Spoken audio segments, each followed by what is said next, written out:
Hello everyone, my name is Alan Montgomery, and for my spotlight on presentation, I will be discussing Stephen Krashen's monitor model. In Chapter 3 of our textbook, we were introduced to Stephen Krashen's monitor model. This was the linguistics of second language acquisition, and we were told that this is an internal focused approach to second language acquisition, and that explicitly adopts the language acquisition device.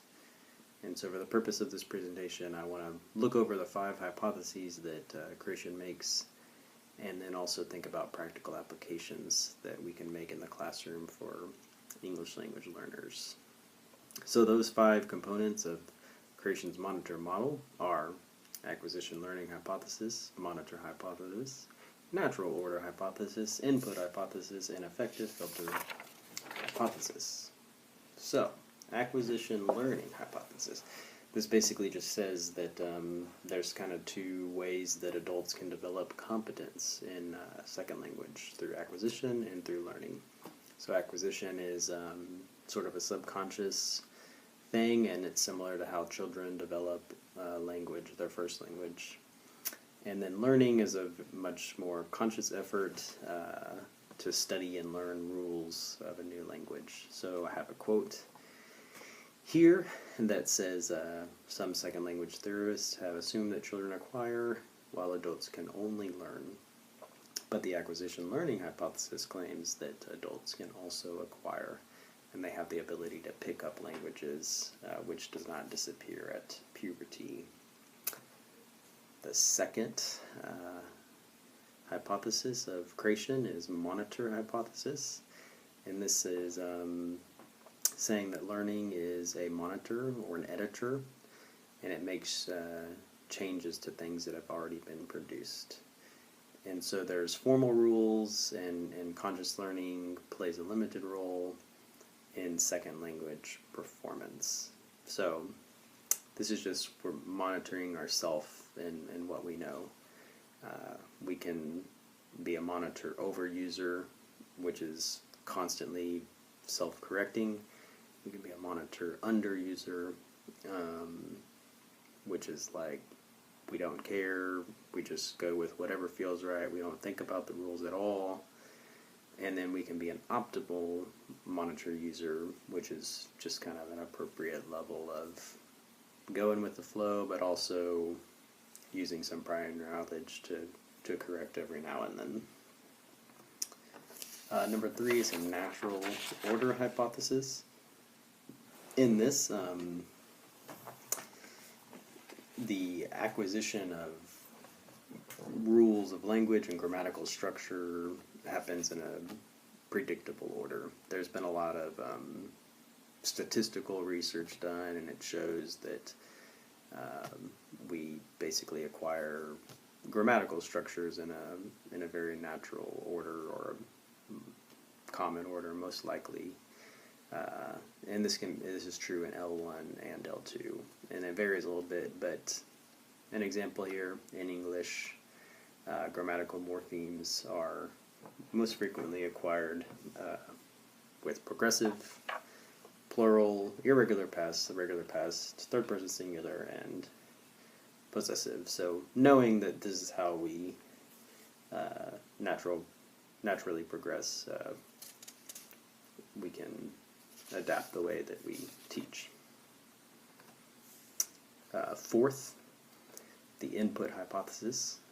This is really the main emphasis of Krashen, his bread and butter. It answers an important question: how do we acquire language? Well, acquisition is central and learning is peripheral. So Krashen says that we acquire by understanding language that contains structure just a bit beyond our current level of competence. So I plus 1. We can do this with the help of context and extra linguistic information. Comprehensible input is what Krashen is arguing that is the most valuable piece of second language acquisition. And so he's saying that first we need to input as much as possible, and then structures will just come naturally later. This really kind of contrasts the traditional second language pedagogy, which has always taught structure first and then communication later. I really like this thought because I feel like it takes away the burdens of getting bogged down in all the grammatical structures and rules. Excuse me. The fifth hypothesis, the effective filter hypothesis, it says that there are effective variables and factors that can create barriers in language learning. And so Krashen gives kind of 3 examples of this: motivation, self-confidence, and anxiety. So essentially, if you have high motivation, high self-confidence, and low anxiety, that's going to lead you to high acquisition. You'll be able to achieve a lot quickly. Low motivation, low self-confidence, and high anxiety, you're going to have a slow and low amount of acquisition. And so a quote here from Krashen's book, which, by the way, in examining these 5 hypotheses, my primary resource was Krashen's book, Principles and Practice in Second Language Acquisition. And that quote there is, classrooms that encourage low filters are those that promote low anxiety among students and that keep the students off the defensive. So creating a comfortable environment is kind of another way to say it.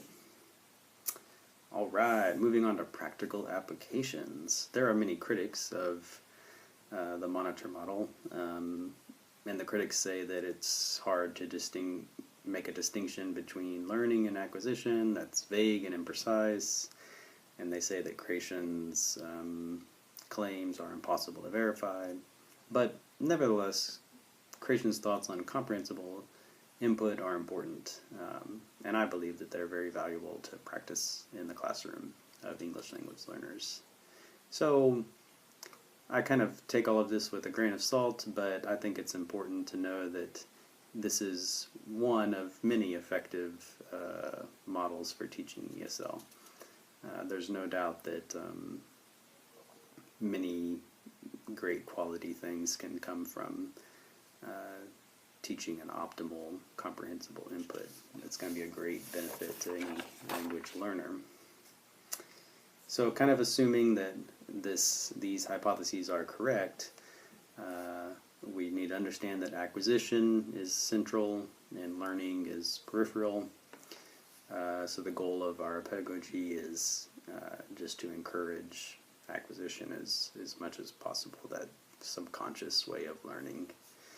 And the effective teacher is going to be someone who can provide input and make it comprehensible in a low anxiety situation. So the main idea is input. Put it comprehensible, things that can be understood and are meaningful, put it in as much as possible. This is the most essential thing for language acquisition. So what is optimal comprehensible input? Well, we can try and find out what students already know and what they comprehend, and then use their own language and culture even, and then build on the things they already know just a little bit more. So free conversation is not, that would be not good input. That's just a teacher freely talking about any topic. Mechanical drills are not optimal input. That's just focusing on the forms of language rather than communicative intent. Really, we want to create natural, meaningful, communicative drills. We want to encourage reading, extensive reading and picture books that are relevant.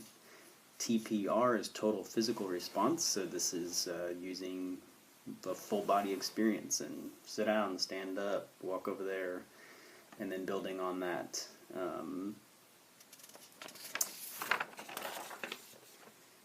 The Natural Approach is another book by Stephen Krashen, and this says that language acquisition occurs in only one way, by understanding messages. So we acquire language when we understand what we hear and read, not necessarily what we say. So the goal of this natural approach is communication skills. So comprehension should precede oral production, and production will emerge as acquisition progresses. So we can focus on acquisition activities and try to make them practical and naturally progress from one topic to another.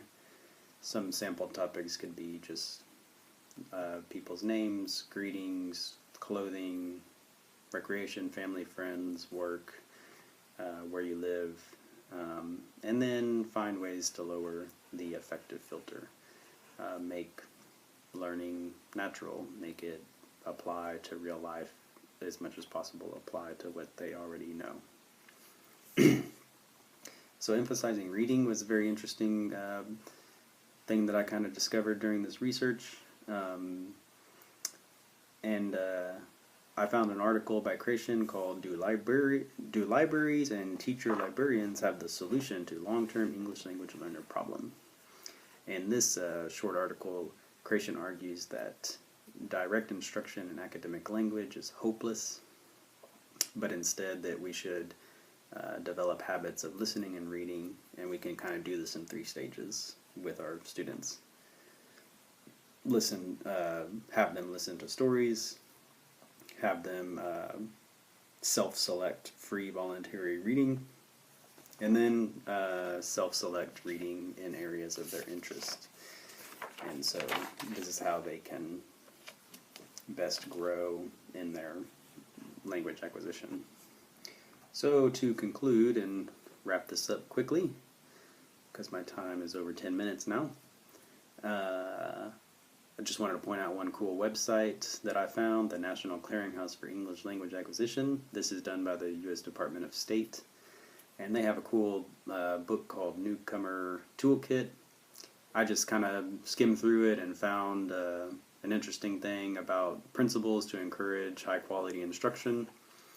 And they point out that learning is a social process that requires teachers to intentionally design learning opportunities that integrates reading, writing, speaking, and listening. That sounds very similar to everything we've discussed. And that we should bridge prior knowledge to new knowledge and making content meaningful and comprehensible. So there you go. The U.S. Department of Education kind of says that these are good strategies.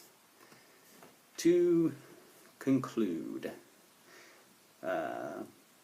just kind of to recap everything we've discussed, new language learners, they need comprehensible input more than anything. Teachers need to understand natural orders and follow those natural orders of learning. Teachers can create environments that are peaceful and try to prevent any kind of anxiety. Teachers can encourage students to monitor themselves, but to do it appropriately. Don't, be a huge self-critic, but also, don't be doing nothing at all. And then we can train language learners to find good resources, appropriate resources, books and videos that are on their level to help them build up. And then encourage that love of reading. And again, this is just one approach, Stephen Krashen's monitor model, but I found it very interesting to study, and lots of great sources here that you can see online. Definitely go and check those out, and thank you for listening. Bye.